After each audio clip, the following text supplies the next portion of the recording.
Thank you. Good evening, ladies and gentlemen. My name is John Leonard. I'm chairman of the Milton Board of Appeals. The first hearing that we have scheduled for this evening, August 5th, 2021, at 7 o'clock is the residences at East Milton application. And we have heard from all parties to this particular matter. And because they need additional time to confer with peer reviewers and to have certain paperwork and plans prepared for the meeting, it has been suggested that this meeting be continued from this evening, August 5th, 2021, to August 12th, 2021 at 7 p.m. By agreement of the parties. And so I don't believe that the residences council is present this evening, but there's no discussion, no evidence to be had with respect to this particular application. So it's going to be continued by consent of all of the parties until August 12, 2021 at 7 p.m. in the evening. So with nothing further to be dealt with at this meeting is now adjourned, and we'll commence the Ice House application at 7:10 this evening, which is about 7 or 8 minutes from now. So the East Milton residence is now adjourned. Thank you.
Thank you.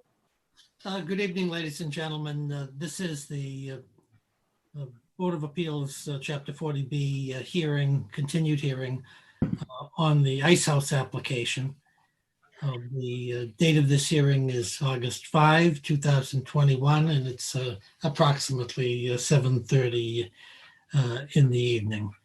My name is John Leonard, and with me today are fellow board members Brian Conley and Virginia Donahue King.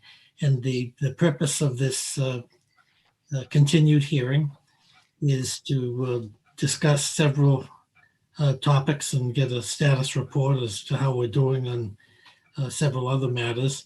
We have waivers, statutory waivers to discuss, and we have received basically an email from Chief Madden of the Milton Fire Department expressing certain concerns regarding the ingress and egress of fire trucks and equipment to the property. Let me just ask Judy Barrett, is there any other major issue to discuss? No, I mean, the big matters are reviewing and acting on the waivers and the conditions, having a discussion about those. The rest of the decision, can be cleaned up later, but the fire chief's concerns, I'm not sure they can be addressed with conditions. That's the problem. Well, that may be very, very true. Well, let's do the fire chief first, in the sense that it may be the easiest to either dispose of or have it continue to another date. The fire chief, who's Christopher Madden, sent an email to Mr. Serwinski of the Milton town planner, dated August 4th at around 2 or 3 o'clock in the afternoon. And he was expressing concern after looking at the plans for the ice house as to whether there would be adequate access for a ladder truck to access the property and then to maneuver on the property. And he certainly attached 3 or 4 different schemes showing the access in the property and all of that. Judy, do you know whether the applicant has had an opportunity to confer with their architect and possibly a traffic engineer on some of these issues that are raised by Chief Madden? I don't, since this all just happened, I did speak with Sean Reardon about it. And he was going to attempt to reach the fire chief. I don't know that he did, because I think he would have let me know. Mr. Leonard, sorry, Judy. My understanding is that Chief Madden and Mr. Bosworth spoke this afternoon, so Mr. Bosworth may have some color on this. Okay, Mr. Bosworth, do you want to speak to that issue, or do you want to defer to Mr. Golding, and I can ask Mr. Golding to bring us up to date? No, Mr. Chairman, I'm happy to speak to it. I did speak with Chief Madden earlier today and to address his concerns in his letter. And he did mention that he was going to send an email to Mr. Zawinski. I don't know if he did later on this afternoon, but he said if he didn't, that I could outline our conversation. Chief Madden had a couple of questions regarding the access to the project in the width of the driveway openings. And we can address the southern driveway opening because we've squeezed that down to 12 feet. The roadway itself is 20 feet wide. So we can spread that opening another 8 to 12 feet without any impact to the project. And as I outlined with Chief Madden, the southern road entrance is dedicated to emergency vehicles only. So not only do they have enough room to get their truck down there, but they also have access to the foyer from the south side driveway. The other question that arose was ambulatory access to the parking lot at the front door, where the L meets on the building. And I've asked our civil engineer to see if we can shift the islands, squeeze them down a couple of feet and shift the parking slightly to the east. That would allow a little bit wider access to the drive lane in the front parking lot. It is important to note that the design that we've provided to the board does meet the NFPA requirements. And there's a page in the plan documents that we provided that show the swing radius of the town's fire apparatus. And Chief Madden did have a good point. He wanted to try and limit the time that the fire apparatus would be traveling into an oncoming lane, for example. So I believe that we can satisfy his concerns with A, widening the drive lane openings a little bit and shifting the parking in the parking lot slightly to the east. And I believe that will satisfy his concerns. Okay. And do you have a reasonable time estimate as to when plans can be prepared to show to the chief and to include as part of the application? Yes, I think we can have new plans to him by the end of next week. And I intend to meet with him to go over the new layout. It's not going to be a new layout. It'll be a new NFPA program-driven fire apparatus access. But he will be able to see them by the end of next week. Okay, that's great, because according to my notes, it will require additional hearings on this particular application. And I think the target date would be the 19th of August. Today's the 5th. Yeah. The 12th, we're going to have the East Milton application, and we'd be back on this application on the 19th. So that should give us sufficient time to deal with that issue. That should work. And then, if there's any lingering comments on the conditions or whatever, I could probably have a clean decision for the board well in advance of that meeting. Okay. Probably, I'm just going to need the plan dates and so forth for reference in the decision. Okay, that's great. Let me just ask my board members. Mr. Conley, do you have any questions regarding this issue and questions of Mr. Bosworth? No, I mean, thank you for meeting with the fire chief to try to find a resolution. I'm just trying to picture the shifting of the parking lot. Is it fundamentally going to look the same in terms of we had some discussion about the benefit of the islands and the trees in the parking lot. So is it just a matter of moving things a couple of feet from one direction to the other, or is it changing the look and feel of the landscaping and the parking area? No, Mr. Conley, it probably won't even be noticeable to the eye. Great. Okay. No further questions. Thank you. Mrs. King, do you have any questions on this issue? Yes, I do. I was just wondering if Chief Madden is going to have an opportunity to pass judgment on the changes that we're addressing right now. I just want him to be able to sign off on it, I guess is what I'm saying. No, I think that's wise and it's necessary. Let me do this. Do you have any further questions, Jenny? No. Okay, because why don't we'd have a week more or less for the chief to review the revised plans, and presumably that would be with Tim Zawinski. So Tim, do you have any comments on this procedure we're setting up for Chief Madden? No, I think this will be fine, especially since Mr. Bosworth has already been in contact with Chief Madden and plans to and plans to meet with the chief once the designs are done. I think there'll be, plenty of time for him to, assuming that the solution is satisfactory, which I think, based on Mr. Bosworth's description, it seems like there's an eminently doable solution to this problem.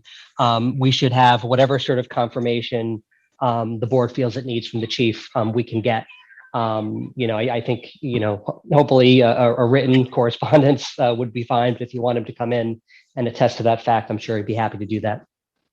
Yeah, my feeling is that written consent of the chief would be all that would be required here. Yeah, agreed. Okay. Do you have anything else, Tim, that you want to add on this particular issue?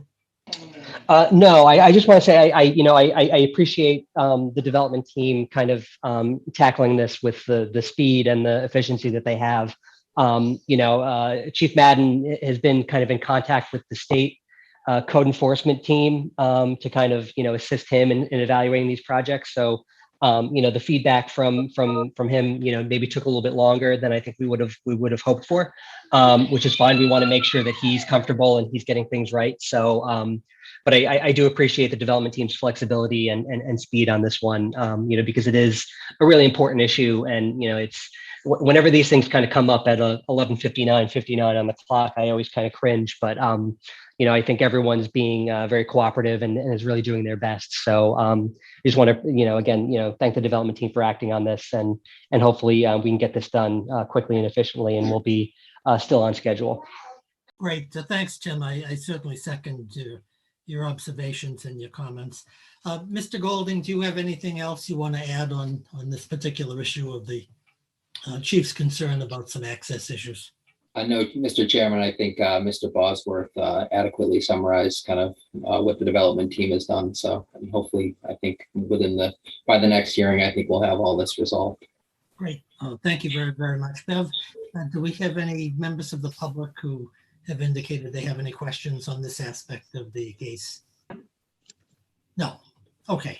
That's fine. So let's turn our attention to the waivers, and Judy, what in your opinion is the best way to attack the issue of these waivers? Maybe you can tell us where they stand and whether there've been discussions with Mr. Golding, because we certainly know that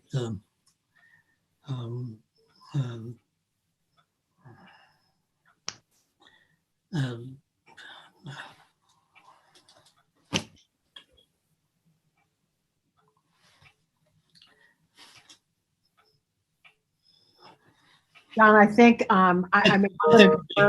there's been a slight interruption here because of vacations. So go ahead, Judy. Why don't you pick up? No, it's fine. I mean, so Attorney Golding and sent a draft. He made some changes to it, sent it back.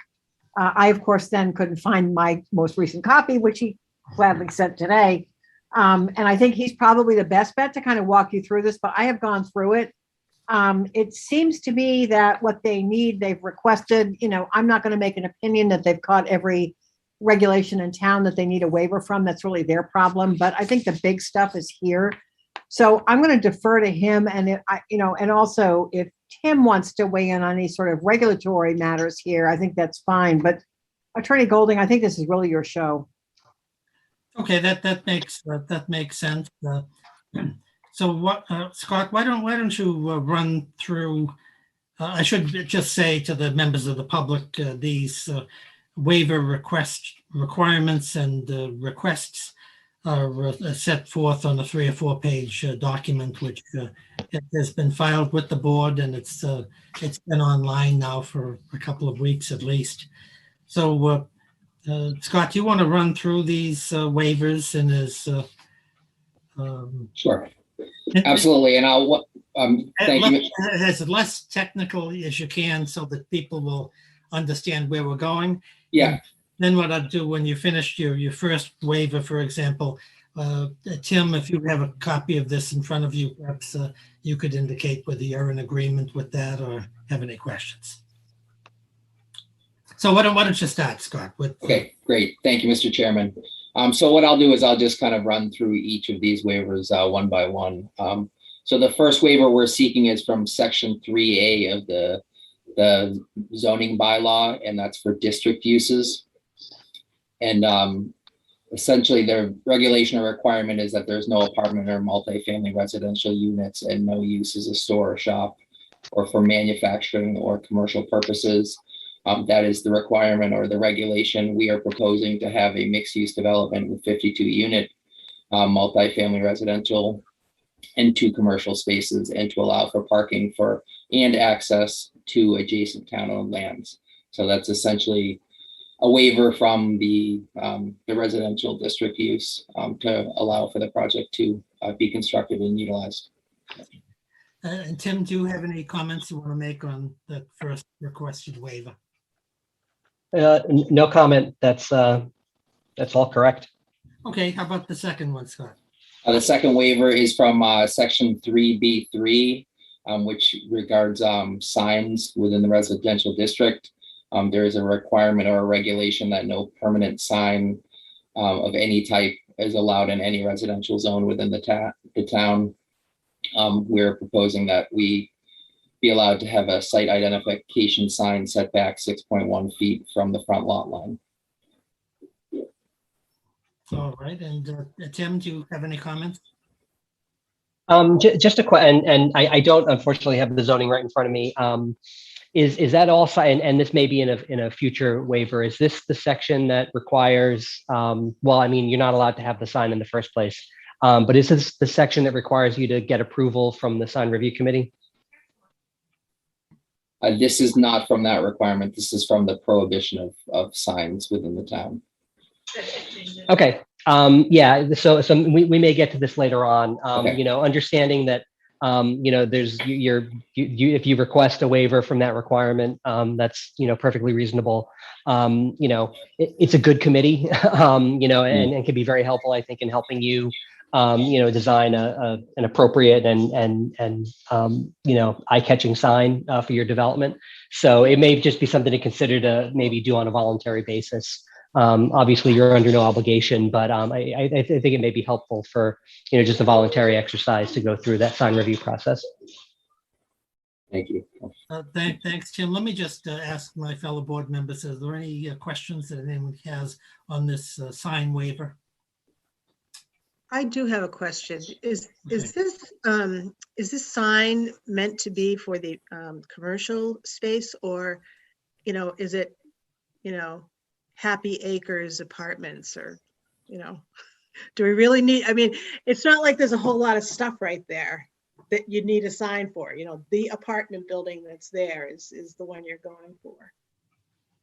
Is it even needed? Go ahead, Scott. I don't know if I've seen an actual sign detail, but because this is an apartment complex on the Parkway, we think it's kind of appropriate and kind of in keeping with this type of development use to have just an identification sign, which would identify, I guess, the project overall. Mr. Bosworth, I'm not sure if there'd be, we would be identifying the commercial uses as well on this sign.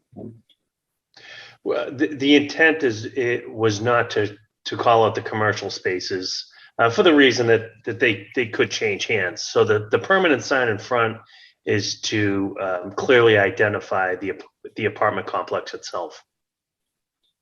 Right. So if the board granted that waiver, I assume there'd be some interaction between your design team, Mr. Bosworth, and the town and Tim, so that the sign would be appropriate and reasonable and Yes, sir. in keeping with good planning practices.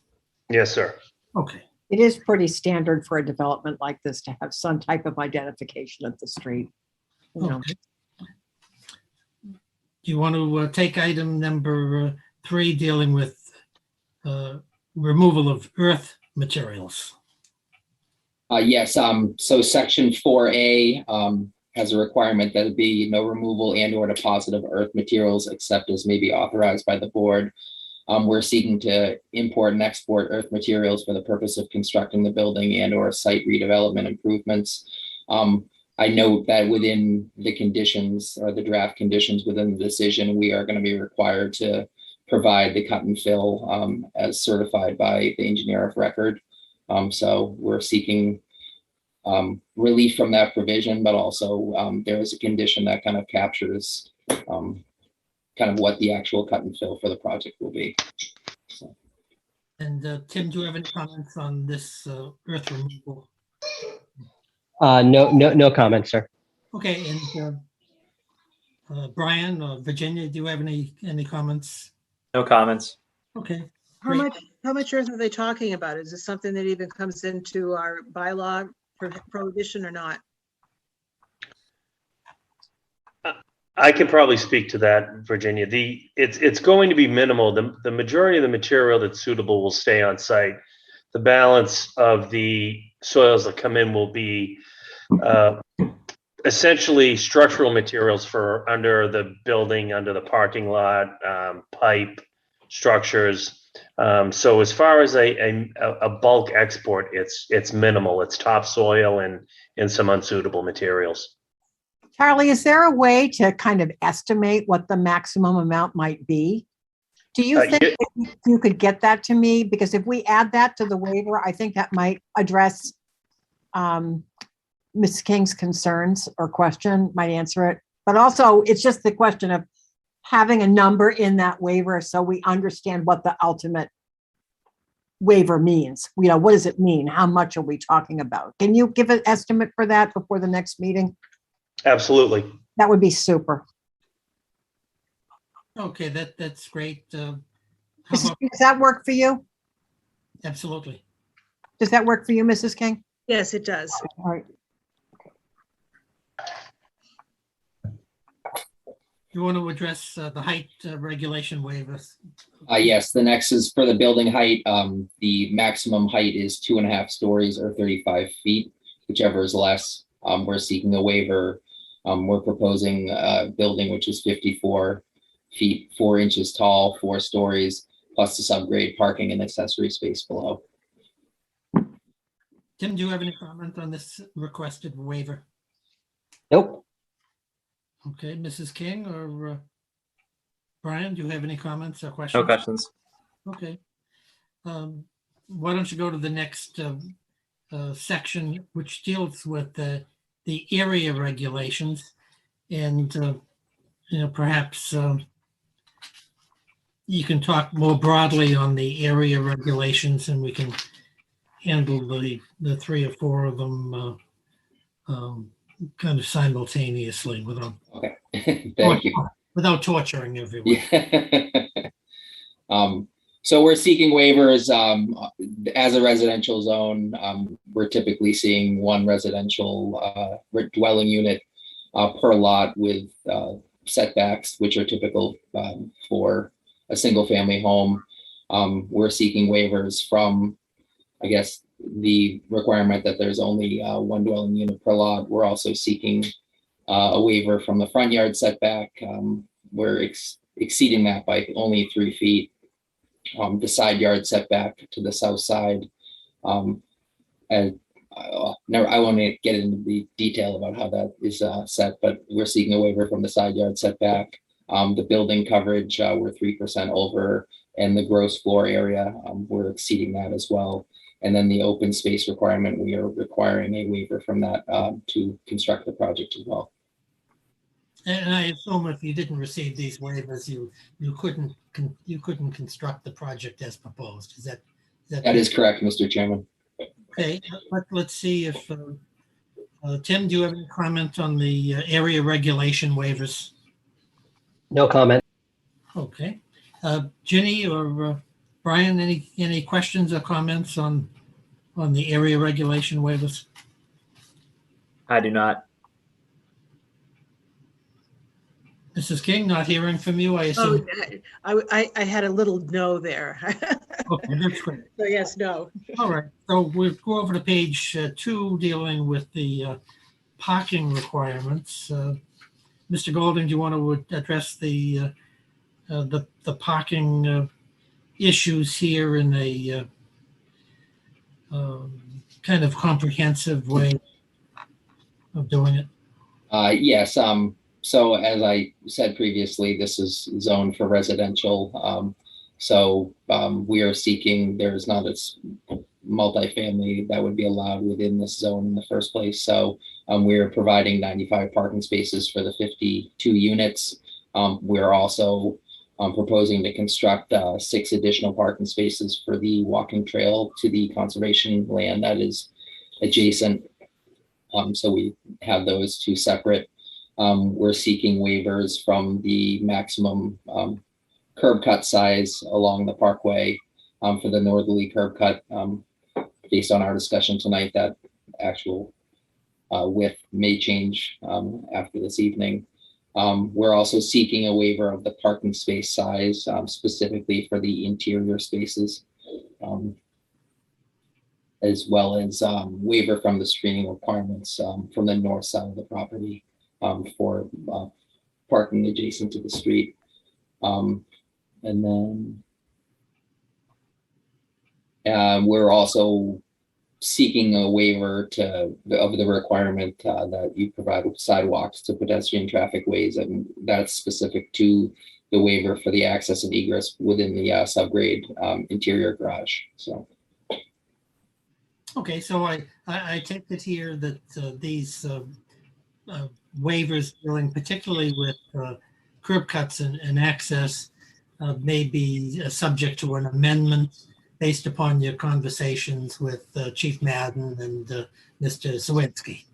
That's correct. Yes, we would still require the waiver, but the actual kind of the relief, the actual dimension of the relief may change. Okay, so that's we'll make a note of that. And we'll keep those issues outstanding. Let me see, Mrs. King, do you have any questions regarding the parking requirement waivers?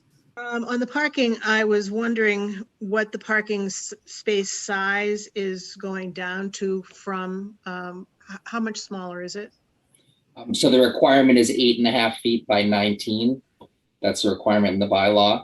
Mm-hmm. We are going to be constructing conforming parking on the outside of the project. So within the outside parking areas, it's within the garage that we're seeking a waiver. Those are actually going to be 9 feet long, so longer, but they're going to be 9 feet wide, so a little bit wider, but they're not going to be quite as long. They're going to be 18 feet long, so it's a relatively de minimis Okay, waiver Thank we're you. seeking. thank you. Mr. Conley, do you have any questions on the parking waivers? No, they answered my questions. Thanks. Okay, great. I'm sorry, Tim, I bypassed you there. You have any questions on these parking requirement waivers? No, sir. Okay, great. Why don't we do section 8 dealing with administration and site plan approval? Yes, we're just seeking a waiver from the requirement of a site plan approval. As the board's well aware, this is a comprehensive permit project, which allows for the board to weigh in on those issues. So. And so in essence, the Board of Appeals and its peer reviewers would be engaged in that function as part of this process. Is that a fair way to put it? That's correct, Mr. Chairman. Yes, Rather than the planning board.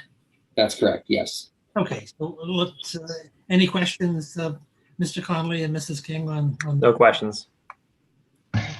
No, Yeah, I think I heard you say no. And Tim, any comment here? I think the Board of Appeals has done a fine planning board impression in this process. And so totally fine with this waiver from site plan approval. Okay, thank you very much, Tim. Section 9, Board of Appeals. Yes, that's a waiver from the potential requirement for any permits, variances, appeals, or relief from the zoning bylaw. Similar to the site plan review, this is a comprehensive permit project, which kind of brings multiple things within the jurisdiction of the board to review the project and grant relief where appropriate. So we're seeking a waiver. I can't imagine having any discussion on this one, but let's ask Mr. Conley and Mrs. King. Any No questions, Mr. Lennon. Thank no you. questions. Okay, and Tim, I assume you have no questions on this one? I'm all set. Okay, great. How about section 10, dealing with other bylaws and regulations? This one is kind of very general, I guess, in all of Yeah. them. So what are you proposing if you don't comply with the comprehensive permit? I'm pulling up that section of the bylaw.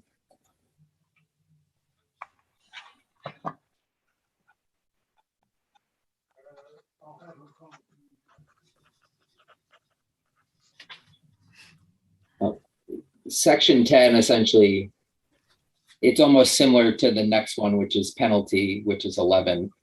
We're just seeking relief from requirement. We're certainly going to be required to comply with the terms and conditions of the comprehensive permit that will be granted. We're just seeking relief. From what, from non-compliance with the zoning bylaw? It's almost similar to the requirement for the waiver above it, which is from the requirement for variances or relief. Yeah, I viewed it the same way. That's why we're requesting that relief from that section. I guess my question is, do you really need this? Well, and just to make sure so I think, isn't the point of this exercise that you're telling us every section of the zoning code that you need relief from, and we're deciding whether we agree? But are you actually saying in everything else in the zoning code or the town bylaws is also overridden, whether it's called out or not? Is that? That was not my intention, Mr. Conley. That was not what that was not the intent of this relief. So we need to make that clear. Okay. I can work on that. I'll review that again. I know we're going to be meeting again, so. I mean, the decision also says, anything that's not waived, they have to comply with. But I don't want to see the waivers somehow be inconsistent with that. Certainly. I'll revisit that. Okay, thanks, Scott. I should have thought about that more and I didn't, so my fault too. That's all right. Now dealing with the penalties, it's really the very similar analysis, isn't it, as to the previous one? It's penalties for violating the zoning bylaw. Well, yeah, but John, the thing is that if there are aspects of the zoning bylaw with which they are going to comply because they haven't asked for a waiver, you wouldn't want to just grant them a blanket. They don't have to worry about complying with the zoning bylaw or dealing with any penalties therefrom, because they're required to comply with the bylaw except for the things that you're waiving. Right. Just sort of like if you had a variance from the zoning code, you wouldn't also need a variance from the penalties. You've Right. waived the zoning code to comply with your project, right? That's But the correct. penalties apply to what remains. Yeah, exactly. Okay, so you're content with this one, Judy, as it's written? Well, I know, I'm just saying, I think this No. should be rewritten. Oh, okay, all right. Yeah, I think we're not waiving the penalties, actually. The Yeah, penalties should apply. There's unlikely to be penalties because we're waiving all of the items that they could violate. But, if we haven't identified something as being waived and something else, needed relief, they either have to come back to the board or, have some consequence. So I don't think we just generally waive penalties. Okay. Yeah, I don't think you should do that.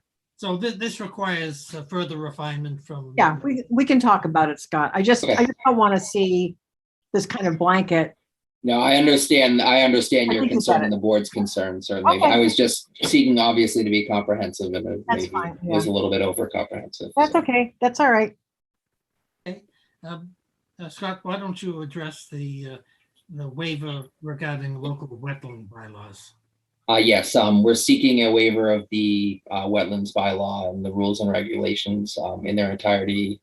The proposed project will conform with the Massachusetts Wetland Protection Act, which is what we applied to the Conservation Commission for a permit for. So this is similar to kind of other prior permits and approvals for 40B within the town. That's where that language for that waiver came from. Okay. Tim, do So you have any comments on this? Judy, go ahead, pick up the ball. my only question is, in what ways is the project not complying with the wetlands bylaw? Usually it's not a blanket like this. Usually it's, exempt from specific provisions of the wetlands bylaw, because you're right that you applied to Concom under 131 section 40 But that's because in a comprehensive permit, this board sits in the role of the Conservation Commission. So the question is, what is this board waiving under the local wetlands bylaw? I don't think your project across the board fails to comply with the local bylaw. I would agree with that, Ms. Barrett. Yes. Certainly this, I included this waiver because that's similar to prior relief granted for other projects that have been approved in the town. I understand what you're saying. I do not have an answer for you right now. I can certainly look into that, and Mike Joyce is not on right now as well. And so, but that's something we can certainly revisit prior to the next Yeah. meeting Yeah. and kind of give more specificity. Yeah, if he could just, I'm sorry.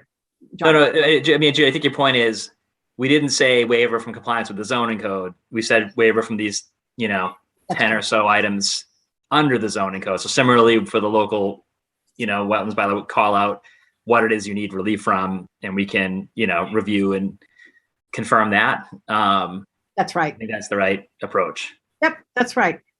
Yeah. And then I guess just while we're on this kind of topic of it, just to quickly revisit the, I think it was number 9, section 9. I think we're approving or not having any questions on the waiver for permits, variance, appeals, and relief. And I think what you meant is you don't have to take the procedural step just for these specific items you brought before us. Right. You're not saying you don't have to seek variances, waivers for some other forms of relief, right? Yeah. Certainly. Okay. Yep. Yep. Okay. Thank you. Tim, do you want to weigh in on this wetlands issue? I agree with Judy. I think a little bit more clarification would be good just for the sake of completeness. Okay, I also agree with Judy. It's usually very unwise not to agree with Judy. But sometimes, a project so closely conforms that it's good for people to see how little relief you're actually asking for. And the last one here is a stormwater management waiver. You want to waive the stormwater management bylaw in its entirety. Yeah. Then you say the review of the stormwater management for the proposed process is part of the comprehensive permit process. Right. It's the same issue. What under the stormwater bylaw is being waived? I think our engineer can just tell you this. I think they can in 5 We minutes. will revisit that issue as well Yeah. prior to the next hearing. Thank you. Tim, do you have any comment on this last waiver on the stormwater management issue? Same as before. I agree with Judy. Okay, great. So, And I'm sorry. Mr. Chairman, can I just revisit, just continue the discussion on one of the earlier points we had, just to share a thought. We talked about the earth materials earlier, Yep. section 4A. And I think it's a good idea, a good request to ask for some information, about what the expectations are. But, taking soil off the site or bringing soil to the site just adds cost to the developer. They've got no incentive to do any more than is necessary. And so I don't think I'd want to impose conditions here. It would be hard, I think, to monitor and measure and whatnot. So it might be helpful to know, but I think we're sort of aligned with the applicant and having that be the least possible. So I think informationally it'd be helpful, but I don't know that I'd want to feel a need to condition that waiver on an amount. That's interesting. I guess I'm so, my tendency with these is to just make them as specific as possible. So if there's a problem later, it's really the applicant's problem. But this is it's a matter of style for you guys. I understand what you're saying. Yeah, but- I mean, I think my view would be if the applicant thought they needed a certain number of cubic yards to build this project we've all looked at, and it turned out they needed a few extra cubic yards. Like, I don't think any of us think that. I wouldn't think that warrants an application to the zoning board for a further waiver or an amendment of a comprehensive permit. From my point of view, I think that there's no incentive for the applicant to do any more than is necessary. And so, and I think that would be, I don't know how the building inspector would measure that. So in any event, I think it's helpful maybe just to set expectations, but I don't know that we need to impose a cap that they have to manage to in case, the math turns out not to be what they expected. Yep, I think that makes a lot of sense. Ginny, do you want to be heard on that issue? I still feel that we need to have a number that we're kind of zeroing in on. Plus or minus could be added to it, but I think we need to have some kind of a number. Charlie said he could do it. Charlie said he thought he could provide the yes. estimate. I don't want to speak for Charlie. Charlie, didn't you say that? Did you say you thought you could provide an estimate? Or my Yes, we can provide our cut and fill numbers. That's an easy exercise to perform. But as Brian mentioned, it behooves us to leave as much material on site, Sure. which is always the intent. In construction processes, you have weather, you have rain, you have frost, you have snow, which will all affect the volume that is the actual volume in the end. Some soils become unsuitable because of weather, which then have to go off the site. I think when you try and target a volume, it'd be virtually impossible for the town to track because you'd have to be there 8 hours a day, 5 days a week, because it doesn't all go off on a Tuesday and the rest all come in on a Wednesday. It's a process during the entire project. So we can provide the cut and fill numbers to alleviate the board's concern that there's not some massive amount going off or coming in. But as the applicant, I would request that there's some understanding that there are other elements that drive the overall number at the end. And I do understand that, and I appreciate your explanation, Charlie. But I do think perhaps if we try to plus or minus some amount that is reasonable, we could have some number specific that's got a range. Yeah, that's easily done. Thank you. Great. Then that solves that problem. And, thanks, Mr. Bosworth. I think we've covered the waivers. Let me just ask, is there any member of the public present who has any question on these waivers? I know they're very, very technical and require knowledge of the various bylaws and construction principles and practices, but is there any, just to make sure nobody's suffering in silence, is there any member of the public out there who wants to be heard on the question of waivers? Bev, what do we have here? Okay, that's nobody present, and that's fine. And I assume from what was said that Mr. Golden will be dealing interactively with Judy and trying to put these in final form for final approval, including any access, the width of access roads and all of that are of concern to Fire Chief Madden as well. And we can get that right up here. And we'll work with Tim as well and make sure from the town's point of view that it's okay. I don't expect a problem. I just want a little more specificity in this. Okay, I agree with you. And let me just ask both Brian Connolly and Ginny King, do you have any more comments or additional comments on the waiver issue here? I think I've said enough. Okay. Well, I don't have I don't have anything further, Mr. Chair. Okay, great. So that's about as far as we can go on the issue of waivers. Let me ask you, Judy, what do you have on your agenda, if anything? Well, I didn't know if the board had a chance to review the draft decision. I mean, it's gone through a couple of changes. I can't say anything big has changed, but some of the stuff's been reorganized. The building inspector was wonderful and, walked me through the other day some things he thought could come out of the decision. I think he's trying to make sure that what's building code is building code and stays with the building department, and which makes sense to me. So we did remove a couple of conditions, but they're all building code related. I don't think it's anything substantive that the board would need to worry about.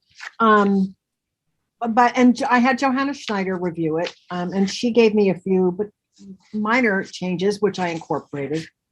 Essentially what I've been doing as I edit this is I have a little table in the back that's indicating what the changes were from version to version, so people will know who weighed in. And, I think that I'm happy to generate a clean copy of this. I realize I just sent another version of this out, but I've been trying not to flood you with multiple revisions and then create a lot of confusion. but I didn't know if you, even without seeing any of the edits, I didn't know if you had any comments on the draft decision. Well, I did read it, and I really have to tell you, I thought it was well done. It was understandable, important. And I thought the waivers are very technical things and difficult to comprehend unless you have 15 or 20 years experience like Mr. Golding and you have.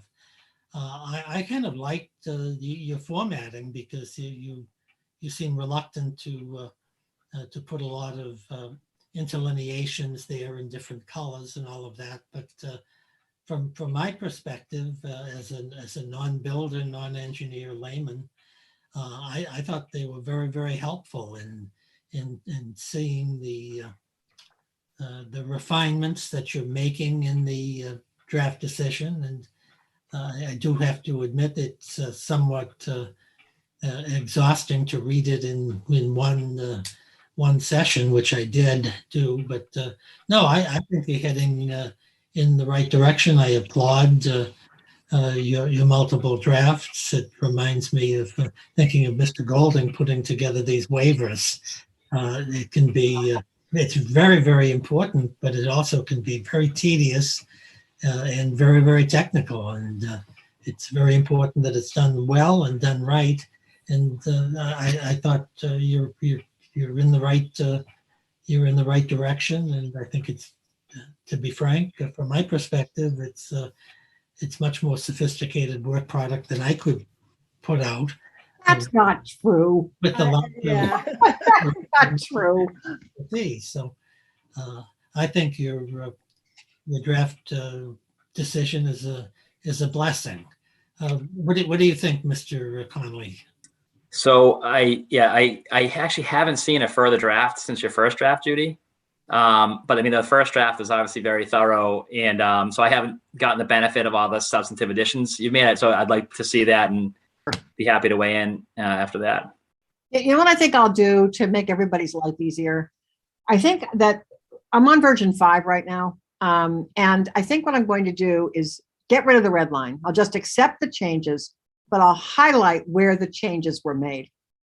So when you see this so-called clean draft, it will still have highlighting in it where things were changed, and that will make it easier for you to compare it to the first draft. But Great. you want to wade through all this red line, which frankly, I absolutely cannot stand. But I know sometimes people want it, so I did it that way. But God, it's awful. It makes a mess out of an outline structure, right? Because the numbering gets all screwed up. So if that's all right with you guys, and Scott, you as well, why don't I just handle it that way? So that any changes will be highlighted in yellow, all the red line will be gone. If there's something I think that the board or the applicant still needs to deal with, I'll put it in a footnote. And Judy, has the applicant had a chance to review and provide comments to you on it? They actually did. Yeah, they provided, Scott gave me some Okay. comments, and you know, may have. So right. So it looks like a decision that's going to reflect all the comments from our peer review, the comments in the board discussions, Yep. and is going to be acceptable to the developer, right? Yeah, Great. So that's my goal. Great. Thank you. You're welcome. Jenny? And I would, oh, I'm sorry. I'm sorry, Mr. Chair. I would just note that we've had the chance to kind of review the new version as well, and I think we are generally in agreement. We have a couple things that we would like to kind of discuss. Sure. We submitted additionally architectural plans that changed the unit configuration, so I just want to, I'll send that number to you just so we get that correct. And Yeah. And you know what else I need from you, Scott or Charlie, before we actually put this in final form? The very first condition is a list of the plans that we are calling the plans of record. Mhm. I'm leaving it to you to give me those sheet names and the revision dates so that you know this decision is correct from your point of view. I just worry about, you know, did I miss something along the way? So it's your call. You give me the revision dates and the name of the plan and the preparer of the plan, and I'll take care of getting that table in there. Because we need to really clearly tie this to, here's the plan that's being approved for purposes of this decision. Certainly, we'll get that to you. Thank you. That's great. Great. Mrs. King, do you have any comments or questions regarding the present status of the draft? I haven't been able to look at the latest one. I've had a crush of work these last couple of weeks, but nothing that I can bring up right now.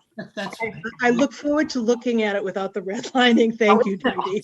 I hate it. Oh, God, I hate it. That's fine. I'll do that. I'll do it this weekend when it's quiet. Well, you're a lot of fun on the weekends. Oh, I'm terrible.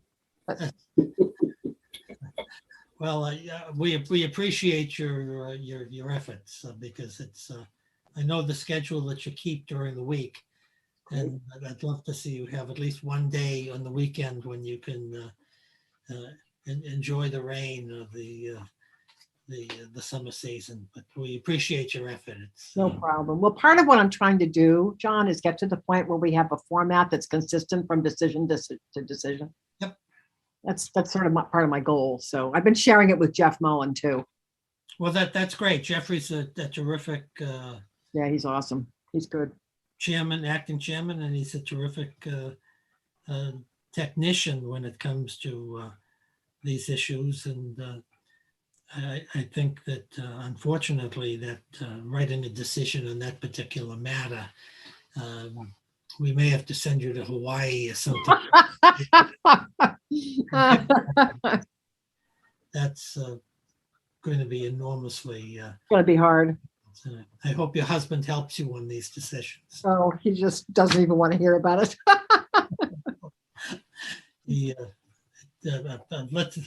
I'm glad this decision is making the progress that Yeah. it is making. What else do we have to cover, if anything, at this particular hearing? My notes say nothing. Well, I guess the only question I would have is, other than the waivers that we know Scott's going to tweak a little bit and put some more specificity in, is the board okay with the other waivers?